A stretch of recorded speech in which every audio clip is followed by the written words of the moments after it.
Hello friends, அனைவருக்கும் வணக்கம். இந்த வீடியோவில் நம்ம என்ன பார்க்க போகிறோம் அப்படின்னா, மத்திய மாநில உறவுகள், சென்ட்ரல் கவர்மெண்ட்டுக்கும் ஸ்டேட் கவர்மெண்ட்டுக்கும் இடையில் இருக்கக்கூடிய இந்த ரிலேஷன்ஷிப் என்ன அப்படிங்கிறது ரொம்பவே முக்கியமான ஒரு டாபிக்.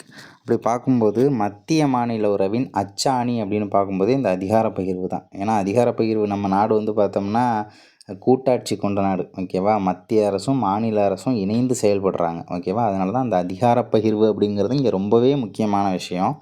அதே மாதிரி இதில் 3 வகை சொல்கிறாங்க. என்னென்ன அப்படின்னா, ஒன்று சட்டமன்ற அதிகார பகிர்வு, சரத்து 245லேருந்து 255 வரைக்கும் இதை பற்றி சொல்லுது. செகண்ட் ஒன் நிர்வாக அல்லது ஆட்சித்துறை அதிகார பகிர்வு அப்படின்னு சொல்லுவாங்க, சரத்து 256 அதுலேருந்து 263 வரைக்கும். அதுக்கப்புறம் நிதி அதிகார பகிர்வு, இது சரத்து 268லேருந்து 293 வரைக்கும். ஓகேவா? இது எப்படி நம்ம கேட்பாங்க, எத்தனை வகையான அதிகார பகிர்வு இருக்குன்னே சொல்லி கேட்டு போயிடுவாங்க. அதே மாதிரி அச்சாணின்றது எது அப்படின்னு தெரிஞ்சுக்கோங்க. எந்த ஆர்டிக்கல்லேருந்து எந்த ஆர்டிக்கல் வரைக்கும் எந்தெந்த அதிகார பகிர்வை சொல்லுதுன்றது வரைக்கும் நமக்கு தெரியணும். இப்போ ஃபஸ்ட்டு ஒன்று பார்க்கலாம். சட்டமன்ற அதிகார பகிர்வு அப்படிங்கிறது பார்ட்டு 11ல் இருக்குது. ஓகேவா? பகுதி 11ல் 245லேருந்து 255 வரைக்கும் இருக்குது அப்படின்னு நம்ம பார்த்தோம். இதில் எந்தெந்த ஆர்டிகல்ஸ் ரொம்ப முக்கியமானதுன்றத வரைக்கும் எக்ஸாம் பாயிண்ட் ஆஃப் வியூவில் எதெல்லாம் ரிப்பீட்டட் ஆகிட்டு இருக்கோ ஸோ அதை மட்டும்தான் நான் இதில் சொல்ல போகிறேன். ஃபஸ்ட்டு ஒன்று ஆர்டிகல் 245, நாடாளுமன்றம் மற்றும் சட்டமன்றம் போன்றவைகள் இயற்றும் சட்டங்களின் அளவுகள். ஓகேவா? நாடாளுமன்றம் இது வரைக்கும் சட்டம் போட முடியும், சட்டமன்றம் இது வரைக்கும் சட்டம் போட முடியும் அப்படிங்கிற கேள்விக்கு பதில் தான் இந்த 245. நாடாளுமன்றம் நாடு முழுவதும் சட்டம் போடும், மாநிலம்னா அந்த சட்டமன்றங்கிறது அந்த மாநிலத்துக்குள்ளே மட்டும்தான் சட்டம் போட முடியும். மேலும் மத்திய அரசு எல்லைகளை தாண்டிய அதிகாரத்தை பெற்றுள்ளது. ஓகேவா? மத்திய அரசுங்கிறது எல்லை தாண்டிய அதிகாரத்தை பெறவே இல்லைன்னு கொடுப்பாங்க, பெற்றுள்ளது. ஏன் அப்படின்னா, இப்போ உலகத்தில் நிறைய பேர் வேலை தேடி என்ன பண்ணுறாங்க அப்படின்னா, அண்டை நாடுகளுக்கு போகிறாங்க இல்லையா, வெளிநாடுகளுக்கு. அவங்களுடைய சொத்துக்கள் இங்கே இருக்குது. அந்த சொத்துக்கள் மேலேயும் என்ன பண்ண முடியும் இந்திய அரசு, அவங்களுடைய அதிகாரத்தை செலுத்த முடியும். அதனால தான் எல்லைகளை தாண்டி அதிகாரம் அப்படின்னு சொல்கிறாங்க. இதை நம்ம தெரிஞ்சுக்கணும். அதே மாதிரி ஆர்டிகல் 246 அப்படின்னா என்னென்னா, லிஸ்ட்டு, இந்த பட்டியல் சொல்கிறாங்கல்ல, மத்திய பட்டியல், மாநில பட்டியல், பொதுப்பட்டியல் அப்படின்லாம் சொல்லுவாங்க இல்லையா. ஸோ பொதுப்பட்டியல் எந்த நாட்டிலிருந்து பெறப்பட்டதுங்கிறத கமெண்ட்டில் சொல்லுங்கள். இப்போ பட்டியல் அப்படின்னா நாடாளுமன்றம் சட்டமன்றங்களினாலும் இயற்றப்படும் சட்டங்களின் உருபொருள். ஓகேவா? நாடாளுமன்றம் எந்தெந்த விஷயம் சார்ந்த நிகழ்வுகளில் சட்டம் போட முடியும், அதே மாதிரி சட்டமன்றம் எந்தெந்த துறைகள் சார்ந்ததில் சட்டம் போட முடியுங்கிறத சொல்லக்கூடிய ஒரு ஆர்டிக்கிள் தான் இந்த 246. உதாரணத்துக்கு மத்திய பட்டியல்னு ஒன்று இருக்குது, மாநில பட்டியல்னு ஒன்று இருக்குது, பொதுப்பட்டியல்னு சொல்லி மொத்தம் 3 வகையான பட்டியல் இருக்குது நம்ம அரசியலமைப்பில். ஸோ இந்த மத்திய பட்டியல் பார்த்தோம்னா ஒரு 100 துறைகள் இருக்குது, மாநில பட்டியலில் ஒரு 61 துறைகள் இருக்குது, பொதுப்பட்டியலில் ஒரு 52 துறைகள் இருக்குது. இப்போது முன்னாடி எத்தனை இருந்துச்சு அப்படின்னா, மத்திய பட்டியலில் 97 இருந்துச்சு, மாநில பட்டியலில் 66 இருந்துச்சு, பொதுப்பட்டியலில் 47 இருந்துச்சு. ஓகேவா? இப்போ 100 துறைகளில் சென்ட்ரல் கவர்மெண்ட்டு சட்டம் போடக்கூடிய அதிகாரம் இருக்குது, 61னா ஸ்டேட் கவர்மெண்ட்டு சட்டம் போடலாம், 52ல் பொதுப்பட்டியல். ஓகேவா? மத்திய அரசும் சட்டம் போடலாம், மாநில அரசு சட்டம் போடலாம். சரி, மத்திய அரசுக்கும் மாநில அரசுக்கும் முரண்பாடு வந்துருச்சுன்னா என்ன பண்ணுவாங்க, யார் இதில் 2 பேரில் பெரிய ஆள், மத்திய அரசு தான். சரி, அவங்க சொல்கிறதான் செல்லும், அவ்வளோதான், முடிஞ்சு போச்சு. இதை பற்றி பேசக்கூடியது 246. உதாரணத்துக்கு மத்திய பட்டியல்னு ஒரு துறைனா, இப்போது நாணயம் சொல்லலாம். ரயில்வேஸ்லாம் ஸ்டேட் கவர்மெண்ட் கண்ட்ரோல்லையா இருக்குது, சென்ட்ரலில் தானே இருக்குது, அதெல்லாம் அந்த 100க்குள்ளே வந்துடும். அதே மாதிரி சுகாதாரம் அப்படிங்கிறதெல்லாம் நம்ம கண்ட்ரோலு, விவசாயங்கிறது நம்ம கண்ட்ரோலு. அதே மாதிரி பார்த்தோம்னா தத்தெடுப்பு அப்படிங்கிறதெல்லாம் பொதுப்பட்டியலில் இருக்குது. ஓகேவா? அதெல்லாம் நம்ம என்னென்ன விஷயங்கள் அப்படிங்கிறத தெரிஞ்சுக்கணும். இதிலே கொடுத்துருக்காங்க பாருங்க, மத்திய பட்டியல் ரயில்வே, பேங்கிங்கு, நாணயம், வெளியுறவு, இதெல்லாம் மாநில பட்டியலில் கொண்டு வந்து வைக்க முடியாது, ஏன்னா இதெல்லாம் ஒரு நாடு சார்ந்த பிரச்சனைகள். ஓகேவா? அதனால் மத்திய பட்டியல் வச்சுருப்பாங்க. இப்போ உதாரணத்துக்கு 42வது சட்ட திருத்தம், 42வது அரசியலமைப்பு சட்ட திருத்தம். ஓகேவா? Constitution amendment act 1976 Indira Gandhi அம்மையார் கொண்டு வந்திருப்பாங்க இல்லையா. அந்த சட்ட திருத்தத்தில் என்ன பண்ணுறாங்க, 5 துறைகளை மாற்றுறாங்க. எங்கேருந்து எங்கே மாற்றுறாங்க அப்படின்னா, மாநில பட்டியலில் இருக்குது ஒரு 5 துறைகள் இருக்குது, அப்படியே என்ன பண்ணுறாங்க, பொதுப்பட்டியலுக்கு தூக்கி மாற்றுறாங்க. பொதுப்பட்டியலுக்கு என்ன பண்ணுறாங்க, மாற்றுறாங்க. ஓகேவா? Central list, state list, concurrent list அப்படின்னு சொல்லுவாங்க பொதுப்பட்டியலை. என்னென்னலாம் மாற்றினாங்க அப்படின்னா, இந்த 5மே ரொம்ப முக்கியம். ஒன்று எஜுகேஷனு, இந்த எஜுகேஷனை பொதுப்பட்டியலுக்கு மாற்றினதுனால தான் நீட்டு பிரச்சனைங்கிறத ஸ்டேட்டுக்குள்ளேயே முடிச்சு வைக்க முடியலை. அதனால தான் சென்ட்ரல் ஸ்டேட்டும் நமக்கு விவாதத்தில் போயிட்டுருக்கு. ஓகேவா. செகண்ட் ஒன்று, காடுகள் அப்படிங்கிறது மாநில பட்டியலில் இருந்திருக்கு, இப்போது பொதுப்பட்டியலில் இருக்குது. அதே மாதிரி எடைகள் மற்றும் அளவுகள், ஓகேவா, வெயிட் அண்ட் மெஷர்ஸ், அதுவுமே இதில் இருக்குது அப்படின்னா கன்கரண்ட் லிஸ்ட் பொதுப்பட்டியலில் தான் இருக்குது. அடுத்தது வனவிலங்குகள் மற்றும் பறவைகள். வனவிலங்குகள் மற்றும் பறவைகள், இந்த இடத்துல நம்ம ஒன்று தெரிஞ்சிருக்கணும். ஜல்லிக்கட்டு போராட்டம் நடந்துச்சு இல்லையா, ஜல்லிக்கட்டு போராட்டம்ன்றது இப்போ வனவிலங்குகள் பார்த்தோம்னா பொதுப்பட்டியலில் தான் இருக்குது. இந்த பொதுப்பட்டியலில் வனவிலங்குகள் இருக்கும்போது தான் இந்த ஜல்லிக்கட்டு போராட்டம்லாம் நடந்துச்சு. அப்போ சென்ட்ரல் கவர்மெண்ட்டு நம்ம எப்படி அந்த உரிமையை மீட்டோம் அப்படின்றத நம்ம தெரிஞ்சுக்கணும். அதே மாதிரி நம்ம இப்போ ஒரு மசோதா போட்டு நமக்கு கவர்னருக்கு பாஸ் பண்ணுறதுக்கு முன்னாடியே பிரசிடெண்ட்டுக்கு என்ன பண்ணியிருப்பாங்கன்னா, நம்ம கவர்மெண்ட் என்ன பண்ணிட்டாங்க, டேரெக்டாக பிரசிடெண்ட்டுக்கு அனுப்பிட்டாங்க. ஸோ அது மூலமாக நம்மளுடைய உரிமை மீட்கப்பட்டது. ஓகேவா. அதுக்கான ஆப்ஷனும் அங்கே உண்டு. அதே மாதிரி உச்சநீதிமன்ற மற்றும் உயர்நீதிமன்றம் தவிர்த்து, ஓகேவா, உச்சநீதிமன்றத்தையும் சுப்ரீம் கோர்ட்டையும் ஹைகோர்ட்டையும் தவிர்த்து பிற நீதிமன்றங்களுடைய நிர்வாகம் பொதுப்பட்டியலுக்கு மாற்றப்பட்டது. உச்சநீதிமன்றம் உயர்நீதிமன்றம் நீங்களாகங்கிறத அண்டர்லைன் பண்ணிக்கோங்க. இது என்னென்ன 5 அப்படின்றத கேட்டுருவாங்க, பார்த்துக்கோங்க. இதர அதிகாரம் 3 பட்டியலிலும் இல்லாத துறைகள். இன்னொரு இது ஒன்று இருக்குது, ஓகேவா, எஞ்சிய பட்டியல்னு ஒன்று சொல்லுவாங்க. அது அந்தளவுக்கு முக்கியலாம். ஆனாலும் அந்த எஞ்சிய பட்டியல் யார் கண்ட்ரோலில் இருக்கும் அப்படின்னா, அந்த 3 பட்டியல்லையும் இல்லாத துறைகள் எஞ்சிய பட்டியலில் இருக்கும். அது பார்த்தோம்னா அதுவும் சென்ட்ரலில் தான் இருக்கும். ஆனால் நமக்கு பட்டியல் அப்படின்னு கேட்டால் முக்கியமாக 3 தான். அதே மாதிரி சரத்து 248 சட்டம் இயற்றுவதற்கான எஞ்சிய அதிகாரம் அப்படின்றத நம்ம தெரிஞ்சுக்கணும். எஞ்சிய அதிகாரத்துக்குள்ள ஆர்டிக்கிள் எது அப்படின்னா 248 சட்டம் இயற்றுவதற்கான எஞ்சிய அதிகாரம். ஓகேவா. அடுத்தது நாடாளுமன்றம் மாநில அதிகாரம் மீது சட்டம் இயற்றுதல். நாடாளுமன்றம் மாநில அதிகாரம் மீது எந்த அளவுக்கு சட்டம் இயற்றக்கூடிய அதிகாரம் கொண்டுள்ளது அப்படின்னா, சரத்து 249 பார்த்தோம்னா ராஜ்யசபாவால் நிறைவேற்றப்படும் தீர்மானம். இந்த 249 ராஜ்யசபாவுக்குள்ள ஒரு சிறப்பு அதிகாரம் அப்படின்னு சொல்லலாம். நமக்கு பட்டியல் அப்படின்னா மாநில பட்டியல்னு ஒன்று இருக்குல்ல. இப்போ மாநில பட்டியலில் தேசத்தின் நலன் கருதி மத்திய அரசு என்ன பண்ணணும், ஒரு சட்டம் போடணும் அப்படின்னா, ஸோ இவங்க என்ன பண்ணுவாங்க, ஒரு தீர்மானம் கொண்டு அதுக்கு ஓகே சொல்லுவாங்க. யார் அப்படின்னா ராஜ்யசபா. அதை பற்றி பேசக்கூடியது 249 ரொம்ப ரொம்ப ரொம்ப முக்கியமானது.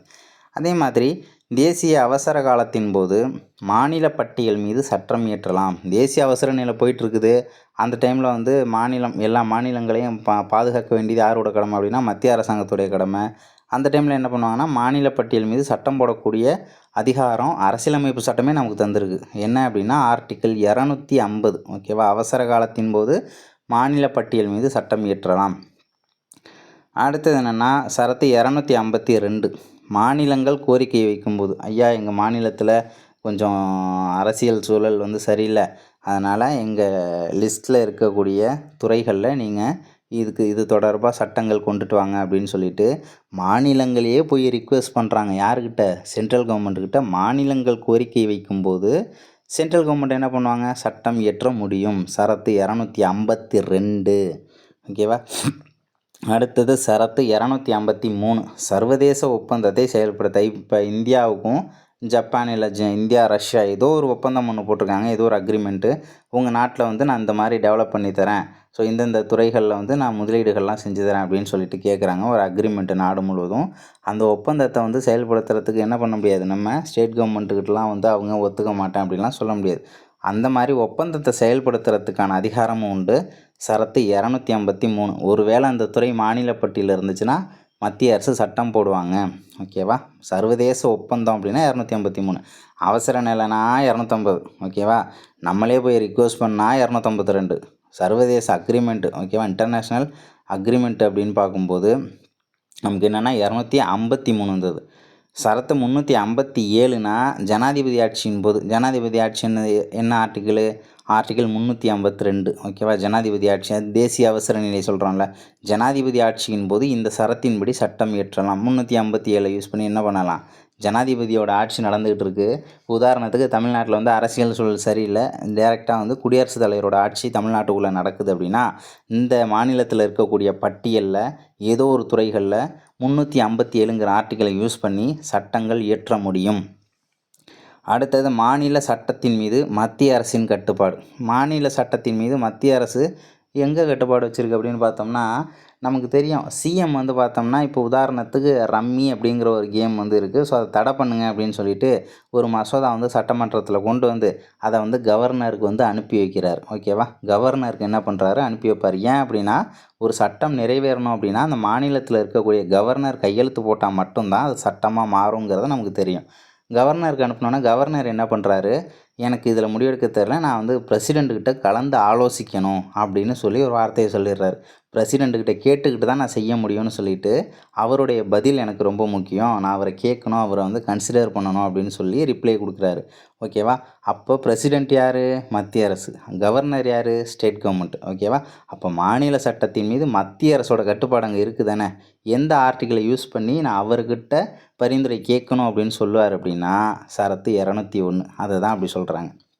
அதே மாதிரி ஆட்சித்துறை அதிகாரம்னா 256லேருந்து 263 வரைக்கும் ஆட்சித்துறை அதிகாரம். 245லேருந்து 55னா சட்டமன்ற அதிகாரம். ஓகேவா? சட்டமன்றம், மாநில சட்டமன்றம், அங்கே மத்திய சட்டமன்றம் ரெண்டும் எந்த அளவுக்கு சட்டங்கள் போடக்கூடிய அதிகாரம் மாற்றியெல்லாம் பண்ணலாம். ஸோ அதெல்லாம் வந்து சொல்லியிருக்காங்க. ஆட்சித்துறை அதிகாரம்னா 256லேருந்து 263 வரைக்கும். இது எந்த பார்ட்டு அப்படின்னா, இதுவும் பார்ட்டு 11 தான். இங்கேயும் அதிகார பகிர்வு தான், அதே பட்டியல் விஷயங்கள் தான் வரும். சரத்து 256 பாருங்களேன், மாநிலம் மற்றும் ஒன்றியத்துடைய கடமைகள் என்னென்ன அப்படின்றத சொல்லுது. மாநிலத்துடைய கடமை என்ன, ஒன்றிய அரசுடைய கடமை என்ன, அதெல்லாம் சொல்லுது. அதே மாதிரி மத்திய ஆட்சி அதிகாரத்தில் நோக்கம் நிறைவேற மாநிலம் வழிமுறையையும் வழங்கலாம் அப்படின்னு சொல்லியிருக்காங்க. இது அந்தளவுக்கு முக்கியமான பாயிண்ட் இல்லை. இருந்தாலும் சரத்து 365 ரொம்ப ரொம்ப ரொம்ப முக்கியமானது. ஸ்டார் கூட போட்டு வச்சுக்கலாம். ஒன்றிய பணிப்புரைகளுக்கு மாநிலம் இணங்கி நடக்கவோ அவற்றை செயல்படுத்தவோ தவறும் இடத்தில் ஏற்படும் விளைவு அப்படின்னு சொல்கிறாங்க. இப்போ மத்திய அரசு வந்து பார்த்தோம்னா நிறைய விஷயங்கள் வந்து சொல்கிறாங்க, ஒரு அட்வைஸ் பண்ணுறாங்க. அப்படிங்கும்போது அது நாட்டில் இருக்கக்கூடிய எல்லா மாநிலங்களும் ஏற்று நடக்கணும். ஓகேவா? இந்த மாதிரி தான் இருக்கணும் அப்படின்னா அந்த மாதிரி தான் ஓரளவு என்ன பண்ணணும், நம்ம கேட்டு நடக்கணும். அப்படி அதை செயல்படுத்த தவறுனாங்க அப்படின்னா 356 என்ன தெரியும்ல, 356ங்கிறது மாநில அவசர நிலை. அப்படியே அந்த 56 மட்டும் திருப்பி போட்டுக்கோங்க, 365. இந்த 365 இதை தான் சொல்லுது. ஒன்றிய பணிப்புரைகளுக்கு மாநிலம் இணங்கி நடக்கவோ அவற்றை செயல்படுத்தவோ தவறும் இடத்தில் ஏற்படும் விளைவு என்ன வரும் அப்படின்னா அது 356. ஓகேவா? அந்த 356ல் 56 மட்டும் திருப்பி போட்டுக்கிட்டிங்கன்னா மத்திய அரசோட பேச்சை மாநிலம் கேட்கணுங்க. கேட்கலன்னா 356ங்க, முடிஞ்சு போச்சுங்க. அந்த 356 மாநில அவசர நிலை, அவ்வளோதான். அதுக்கப்புறம் என்னென்னா சரத்து 262, இது வந்து நதிநீர் பிரச்சனை. ஓகேவா? நதிநீர் பிரச்சனையை பற்றி பேசக்கூடிய முக்கியமான ஒரு ஆர்டிக்கிள். 262 அப்படின்னு வருதுல, 2 மாநிலத்துக்கு நடுவில் 6 பிரச்சனை அப்படின்னு ஞாபகம் வச்சுக்கோங்க. 2 மாநிலத்துக்கு நடுவில் 6 பிரச்சனை, அதான் 262 262. 2 மாநிலங்களுக்கிடையே நதிநீர் பிரச்சனை தொடர்பாக தீர்ப்பாயம் அமைக்கலாம் அப்படிங்கக்கூடிய ஒரு அதிகாரம் வந்து இந்த ஆர்டிக்கிள் மூலமாக கிடைக்கிது. சரத்து 263 வந்து பார்த்தோன்னு வச்சுக்கோங்களேன், குடியரசுத் தலைவர் 2 மாநிலங்களுக்கு இடையேயான குழு வந்து அமைக்கலாம். இப்போ இந்த சர்க்காரியா குழு சொல்லியிருப்பாங்க, மாநிலங்களுக்கு இடையேயான குழு வந்து அமைக்கலாம் அப்படின்னு சொல்லிட்டு. அவரோட அடிப்படையில் 1990ல் விபி சிங் கவர்மெண்ட்டில் என்ன பண்ணியிருப்பாங்க, அந்த குழு வந்து அமைச்சிருப்பாங்க 1990ல். இப்போ உதாரணத்துக்கு மத்திய அரசு அப்படின்றவங்க இப்போ ஆந்திராவுக்கும் தமிழ்நாட்டுக்கும் ஏதோ ஒன்று போயிட்டுருக்கு அப்படின்னா, அப்போ ஆந்திராவுக்கும் தமிழ்நாட்டுக்கும் இடையில் இந்த மாநிலங்களுக்கு இடையேயான ஒரு குழு ஒன்று அமைக்கலாம். அது மத்திய அரசாங்க அடிப்படையில் ஒரு பெரிய குழு ஒன்று அமைச்சு என்ன பண்ணலாம், ஸோ அந்த அடிப்படையில் வந்து மாநிலங்களை கண்காணிக்கலாம் அப்படின்னு சொல்கிறாங்க. அதை பற்றி பேசக்கூடியது 263 ரொம்ப ரொம்ப ரொம்ப ரொம்ப ரொம்ப முக்கியமான ஆர்டிக்கிள். 263 263 263 என்ன அப்படின்னு கேட்டாங்கன்னா மாநிலங்களுக்கு இடையேயான குழு. நிறைய டைம் கேட்டாச்சு. அதே மாதிரி அவசர நிலை காலம். ஓகேவா? அவசர நிலை காலம் அந்த டைம்லேயே வந்து என்ன பண்ணுவாங்க அப்படின்னா மத்திய அரசாங்கம் மாநிலத்தின் மீது கட்டுப்பாட்டை செலுத்துவார்கள். அடுத்தது என்ன, நிதி அதிகார பகிர்வு. இது வந்து நிதினா என்ன, ஃபண்டு. நிதினா என்ன, ஃபண்டு 12 அப்படியே சொல்லிக்கோங்க. ஏன்னா நிதி அதிகார பகிர்வு பகுதி 12ல் இருக்குது. ஓகேவா? இது வரைக்கும் மேலே இருந்த சட்டமன்ற அதிகார பகிர்வு, ஆட்சித்துறை அதிகார பகிர்வுலாம் 11ல் தானே இருந்துச்சு. இங்கே நிதினா ஃபண்டு 12. ஓகேவா? பகுதி 12ல் இருக்குது. சரத்து 268லேருந்து ஓகேவா 268லேருந்து 293 வரைக்கும் இருக்குது. இரு வகையான வருமானங்கள் நிதி பகிர்வில் காணப்படுகிறது. ரொம்ப ரொம்ப ரொம்ப முக்கியமான ஒரு பகிர்வு இது. என்னென்ன வருமானங்கள் பகிரப்படுது அப்படின்னா, ஒன்று வரி வருமான பகிர்வு. மத்திய அரசாங்கம், மாநில அரசாங்கம்லாம் டேக்ஸை கலெக்ஷன் பண்ணுறாங்க. அப்போ ஆர்டிகிள் 280 யூஸ் பண்ணி நிதி ஆணையத்தையும் அமைச்சு வச்சுருக்காங்க. இந்த நிதி ஆணையம் என்ன பண்ணுறாங்க அப்படின்னா, வரக்கூடிய இந்த வருமானங்களான வரிகளை வந்து பிரித்து அந்த ஸ்டேட்டுக்கு பிரித்து கொடுக்குறாங்க. அப்போ வரி வருமான பகிர்வு ஒன்று. இதர வருமான பகிர்வுனா அபராதம், மின்சாரம், இந்த மின்சாரம் இந்த இதெல்லாம் கலெக்ஷன் பண்ணுறாங்க இல்லையா, நம்ம வந்து இபி பில்லு கட்டுறோம், அதுமாரி ஃபைன், ஹெல்மெட் போடலன்னா ஃபைன் கட்டுறோம். ஸோ அந்த மாதிரியான வருமானமும் பகிரப்படுது. ஃபஸ்ட்டு ஒன்று வரி வருமான பகிர்வு. என்னென்னலாம் வருமான பகிர்வு இருக்குன்னா, மத்திய அரசுக்கு ஒதுக்கப்பட்ட வரிகள், அந்த வரியை வந்து மத்திய அரசாங்கம் மட்டும்தான் கலெக்ஷன் பண்ணுவாங்க. அதேமாரி மாநில அரசுக்கு ஒதுக்கப்பட்ட வரிகள் மாநிலம் மட்டும்தான் அதை கலெக்ட் பண்ணுவாங்க. மத்திய அரசு விதித்து மாநில அரசு வசூலிப்பது. மத்திய அரசு தான் போட்டிருப்பாங்க டேக்ஸை, ஆனால் மாநில அரசு கலெக்ட் பண்ணுவாங்க. அதே மாதிரி மத்திய அரசு விதித்து வசூலித்து அந்தந்த மாநிலத்துக்கு வழங்குவாங்க. மத்திய அரசே டேக்ஸை போடுவாங்க, மத்திய அரசே வந்து கலெக்ஷனும் பண்ணிடுவாங்க. ஆனால் எந்த ஸ்டேட்லேருந்து அதை கலெக்ஷன் பண்ணாங்களோ அந்த ஸ்டேட்டுக்கே அதை கொடுத்துருவாங்க. 5வது, மத்திய அரசு விதித்து வசூலித்து மாநிலங்கள் இடையே பகிர்ந்தளிக்கப்படும் வரி. மத்திய அரசே டேக்ஸ் போடுவாங்க, மத்திய அரசே கலெக்ட் பண்ணுறாங்க, மாநிலங்களுக்கு இடையே. இப்போ உதாரணத்துக்கு நம்ம ஸ்டேட்டுக்கும் பக்கத்து ஸ்டேட்டுக்கும் ஏதோ ஒரு வணிகம் நடக்குதுன்னா அதுக்கு டேக்ஸ் வந்து சென்ட்ரல் கவர்மெண்ட் வாங்குறாங்க அப்படின்னா அவங்களே அந்த டேக்ஸை கலெக்ட் பண்ணி 2 மாநிலத்துக்கு பிரித்து கொடுத்துருவாங்க, சண்டை போடாமல் பிரிச்சுக்குவாங்க அப்படின்னு. அதே மாதிரி அடுத்து வரக்கூடிய 3 ஆர்டிகிள் அவ்வளோ முக்கியமானது. சரத்து 268 மத்திய அரசு விதிக்கும் மாநிலத்தால் வசூல் செய்யப்பட்டு ஒதுக்கப்படுகிறது. மத்திய அரசு டேக்ஸ் போடுறாங்க, மாநிலம் வசூல் பண்ணுறாங்க. ஓகேவா, உதாரணத்துக்கு முத்திரை வரி அப்படின்றத நம்ம தெரிஞ்சுக்கலாம்.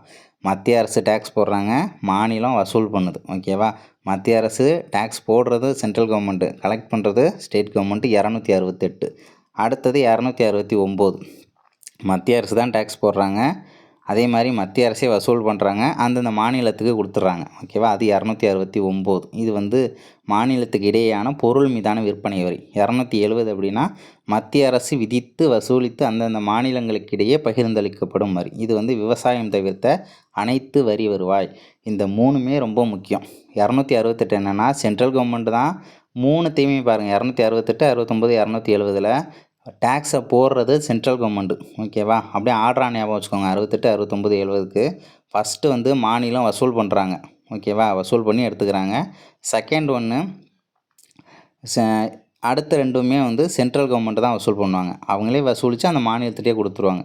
ஃபஸ்ட்டில் உள்ளது மாநிலமே நானே வாங்கிக்கிறான். செகண்ட் ஒன்றில் இருப்பா நான் வாங்கி தரேன் அப்படின்னு சொல்கிறான். 3வது விஷயத்தில் அவனே கலெக்ட் பண்ணி நானே பிரித்து கொடுக்குறேன் அப்படின்னு சொல்கிறான். ஓகேவா, 3 விஷயத்தை தெரிஞ்சுக்கணும். அதாவது 268, 69, 270ல் 3த்துலேயுமே டேக்ஸ் வந்து போடுறது மத்திய அரசு தான். ஃபஸ்ட்டு ஒன்றில் நானே வாங்கிக்கிறேன்னு மாநிலம் சொல்லுது. 269ல் இருப்பா நான் வாங்கி தரேன் அப்படின்னு சொல்லி சென்ட்ரல் கவர்மெண்ட்டும் சொல்லுது. அடுத்தது 270ல் இருப்பா நானே வாங்கி என்ன பண்ணுறேன், உங்கள் 2 பேருக்கும் பிரிச்சும் தரேன் அப்படின்னு சொல்லுது. ஸோ இந்த ஆர்டரில் ஞாபகம் வச்சிங்க, ஒரு ஸ்டோரி மாதிரி, ஆனால் ரொம்பவே முக்கியமான ஆர்டிக்கல். மேலும் மத்திய அரசு தனக்கான வணிக தொழில் நிறுவனம் அமைத்து வருமானம் ஈட்டலாம். இந்த நிறுவனங்கள்லாம் வச்சுருக்காங்க இல்லையா, தபால் இருக்குது, ரயில்வேஸ் இருக்குது, வங்கிகள், நாணயம். ஸோ இது தொடர்பான தொழில் நிறுவனங்கள் அமைச்சு அவங்க வருமானம் ஈட்டலாம். பொதுத்துறை நிறுவனங்கள்லாம் இருக்கு இல்லையா, அதே மாதிரி மாநிலத்துக்கும் அதிகாரம் உண்டு. விவசாயம், பாசனம், காடு, மின்சாரம், சாலை, போக்குவரத்து, ஸோ இந்த மாதிரியான விஷயங்களில் நீங்கள் எதுவும் கலெக்ட் பண்ணிக்கலாம் அப்படின்றத சொல்கிறாங்க. சரத்து 280 நிதி ஆணையம். நிதி ஆணையங்கிறது 5 வருஷத்துக்கு ஒரு டைமு குடியரசுத் தலைவரால் அமைக்கப்படுறது. எதுக்காக அந்த நிதி ஆணையம் அப்படின்னா, வருமான பகிர்வு மத்திய அரசுக்கும் மாநில அரசுக்கும் கலெக்ட் பண்ணக்கூடிய அந்த வரிகளை மத்திய அரசாங்கம் இந்த நிதி ஆணையம் மூலமாக பிரித்து கொடுப்பாங்க. அதே மாதிரி உதவி மானியம் வழங்கப்படும் வழிமுறை. அதுமாரி வந்து எல்லா ஸ்டேட்டுக்கும் வந்து இப்போ யூபிக்கு வந்து 10 லட்சம் அப்படின்னா தமிழ்நாட்டுக்கும் 10 லட்சம் கிடையாது. யூபியில் மக்கள் தொகை அதிகம், தமிழ்நாட்டில் யூபியை கம்பேர் பண்ணுறது மக்கள் தொகை கம்மி. அப்போ மக்கள் தொகைக்கு ஏற்ற மாதிரி தான் கொடுப்பாங்க, அதுக்குன்னு வழிமுறைகள் உண்டு. சரத்து 360 அமல் செய்தால் ஊதிய குறைப்பு. 360 எதை பற்றி சொல்லுதுன்னா, நிதி அவசர நிலை. ஓகேவா, நிதி அவசர நிலை வந்துச்சு அப்படின்னா கவர்மெண்ட் ஸ்டாஃபோட சேலரியெல்லாம் என்ன பண்ணுவாங்க அப்படின்னா குறைப்பாங்க. ஆனால் அந்த மாதிரி நிதி அவசர நிலை இது வரைக்கும் இந்தியாவில் வந்தது இல்லை. அடுத்தது என்னென்னா சரத்து 292. 292 பார்க்கும்போது இந்தியா கடன் பெறுதல் வந்துட்டாங்க கடன் வாங்குறதுக்கு. ஓகேவா, இது ரொம்ப முக்கியம். 292, 293ங்கிறத நம்ம தெரிஞ்சுக்கணும். ஏன்னா 292, 293 கடன் வாங்குறத பற்றி பேசுது. ஓகேவா, 292, 293 கடன் வாங்குறத பற்றி பேசுது. 292 இந்தியா கடன் வாங்குது. எங்கே கடன் வாங்குது? ஒன்று இங்கே இருக்கக்கூடிய மாநிலங்கள்கிட்ட கேட்டு கடன் வாங்கலாம். தமிழ்நாடு ரொம்ப வசதியான மாநிலமாக இருக்குப்பா. இந்திய கவர்மெண்ட்டே தமிழ்நாட்டுக்கிட்ட வந்து கடன் வாங்கினாலும் சாத்தியப்படுறதுக்கு இல்லை. அந்த மாதிரி வாங்கக்கூடிய ஆப்ஷன் இருக்குது, ஆனால் வாங்க மாட்டாங்க. அதேமாரி இந்தியா வந்து ஜப்பான்கிட்டையும் வாங்கலாம், ரஷ்யாக்கிட்டையும் வாங்கலாம், இந்தியாவிற்கு உள்ளே அல்லது வெளியே. அதே மாதிரி சரத்து 293 மாநிலங்கள் கடன் பெறுதல். இப்போ தமிழ்நாட்டில் காசே இல்லை, கர்நாடகாவிலேருந்து ஒரு 50 கோடி கொடுங்க அப்படின்னு சொல்லிட்டு என்ன பண்ணலாம், கடன் வாங்கலாம்.